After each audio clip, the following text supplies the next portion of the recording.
नमस्कार दोस्तों। New notification out किया गया है इंडियन नेवी की तरफ से ट्रेडमैन के पोस्ट के लिए। तो चलिए इस रिक्रूटमेंट के बारे में हम डिटेल में डिस्कस करते हैं।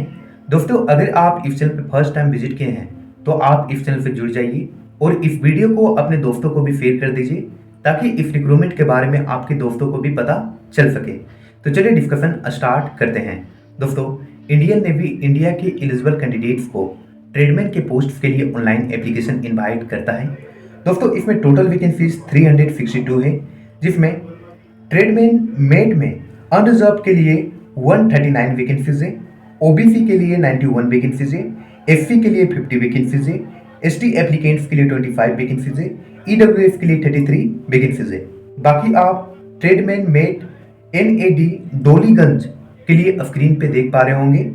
दोस्तों, क्वालिफिकेशन कम से कम 10th प्लस आईटीआई होनी चाहिए रिलेवेंट ट्रेड में, और वो रिलेवेंट ट्रेड है क्या उसको हम वीडियो के अंत में देखेंगे कि कौन कौन ट्रेड में आईटीआई पास आउट होने चाहिए और कितने ड्यूरेशन का पास आउट होने चाहिए।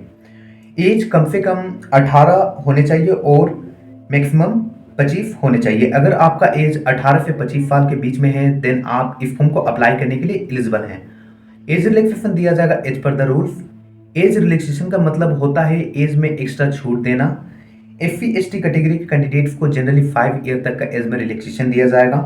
ओबीसी कैटेगरी के कैंडिडेट्स को 3 ईयर तक का एज में रिलैक्सेशन दिया जाएगा। सिमिलरली दोस्तों, आप अदर्स कैटेगरी के कैंडिडेट्स के लिए एज रिलैक्सेशन को स्क्रीन पे देख पा रहे होंगे। और देखिए, इसमें जॉब लेने के बाद आपको कुछ ये सारे काम करने होंगे, जैसे कि प्रोडक्शन में काम करना, फोक सीप सबमरीन का मेंटेनेंस करना, ठीक है, या फिर फाइल को कैरिंग करना, ओके, और कोई डॉक्यूमेंट्स को इधर उधर लेके जाना। तो ये सारे काम आपको करने होंगे, या फिर बिल्डिंग्स जो होगा उसका क्लीन करना, ओके। तो ये सारे आपको काम करने होंगे दोस्तों, या फिर आपको वॉच करना होगा, देखना होगा, ओके। जैसे कि वॉचमैन का काम रहता है किसी भी बिल्डिंग में देख रेख करना, उस तरह का काम आपको करना पड़ सकता है। जॉब का नेचर आप स्क्रीन पे देख पा रहे होंगे। यहाँ पर बहुत सारे जॉब के नेचर मेंशन किए गए हैं, पॉइंट वाइज आप स्क्रीन पे देख पा रहे होंगे, ओके। अब दोस्तों देखते हैं सिलेक्शन प्रोसेस। तो देखिए, इसमें आप सिलेक्शन रिटन एग्जामिनेशन के थ्रू ले सकते हैं। रिटन एग्जामिनेशन में जनरल इंटेलिजेंस एंड रीजनिंग से 25 क्वेश्चन पूछा जाएगा, जनरल इंग्लिश एंड कॉम्प्रिहेंशन से 25 क्वेश्चन पूछा जाएगा, न्यूमेरिकल एप्टीट्यूड क्वांटिटेटिव एबिलिटी से 25 क्वेश्चन पूछा जाएगा, और जनरल अवेयरनेस से 25 क्वेश्चन पूछा जाएगा। टोटल 100 क्वेश्चन पूछा जाएगा और 100 मार्क्स कैरी करेगा। एग्ज़ाम का ड्यूरेशन 2 घंटा होगा। और दोस्तों देखिए, इसमें आप एग्ज़ाम देंगे ना, इसमें 2 लैंग्वेज होगा, हिंदी और इंग्लिश। इसके अलावा और कोई भी लैंग्वेज का प्रोविज़न इसमें नहीं दिया जाएगा। जैसे कि अगर आप तमिलनाडु से बिलोंग करते हैं, अगर आपको इंग्लिश आता ही नहीं है और आप अप्लाई करते हैं इस फॉर्म को, आपको हिंदी भी नहीं आता है, तो आप एग्जामिनेशन में आपको दिक्कत हो सकता है, ओके। तो आपको हिंदी या इंग्लिश दोनों में से एक लैंग्वेज आना चाहिए, ठीक है। अब दोस्तों यहाँ पर देखिए, टाई का भी रिजोल्यूशन मेंशन किया गया है।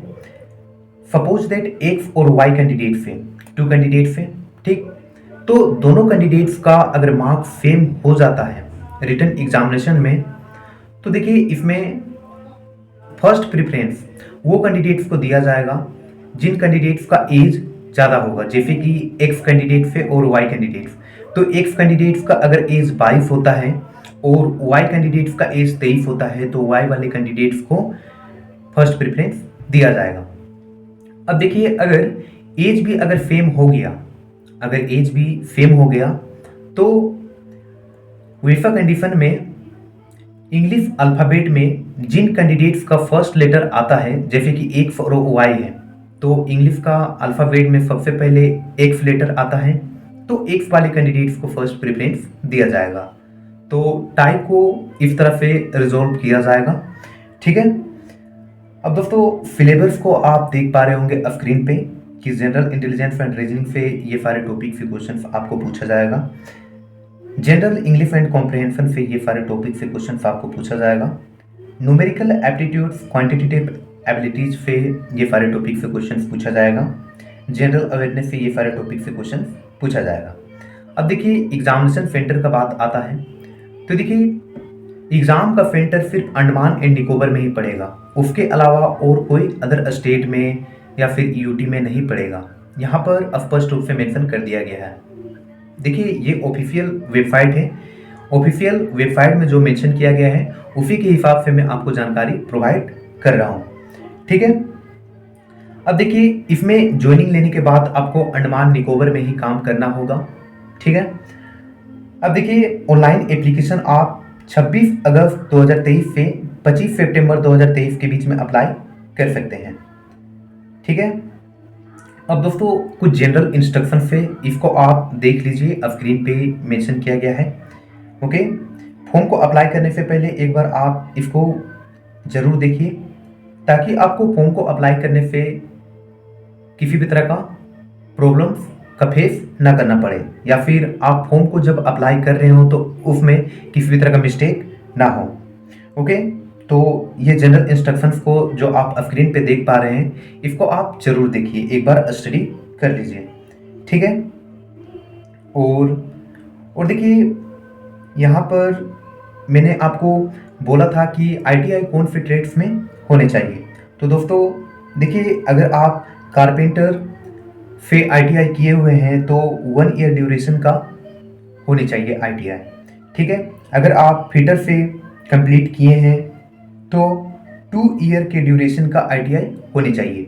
बाकी ट्रेड्स का स्क्रीन पे आप देख पा रहे होंगे, यहाँ पर मेंशन किया गया है, आप यहाँ पर देख लीजिए स्क्रीन पे, ओके। जितने भी ट्रेड्स हैं, अगर ये सारे ट्रेड्स में अगर आप आईटीआई किए हैं और इतना ड्यूरेशन है तो आप अप्लाई करने के लिए एलिजिबल हैं। तो आई होप दोस्तों इस रिक्रूटमेंट से संबंधित ऑलमोस्ट सारी चीज़ें क्लियर हो गया होगा। फिर भी आपको किसी भी तरह का डाउट रहता है तो आप कमेंट कीजिए, मैं आपके डाउट को सोल्व करने का कोशिश करूंगा। मिलते हैं नेक्स्ट वीडियो में इसी तरह की नोटिफिकेशन को लेकर के, तब तक के लिए जय हिंद, जय भारत।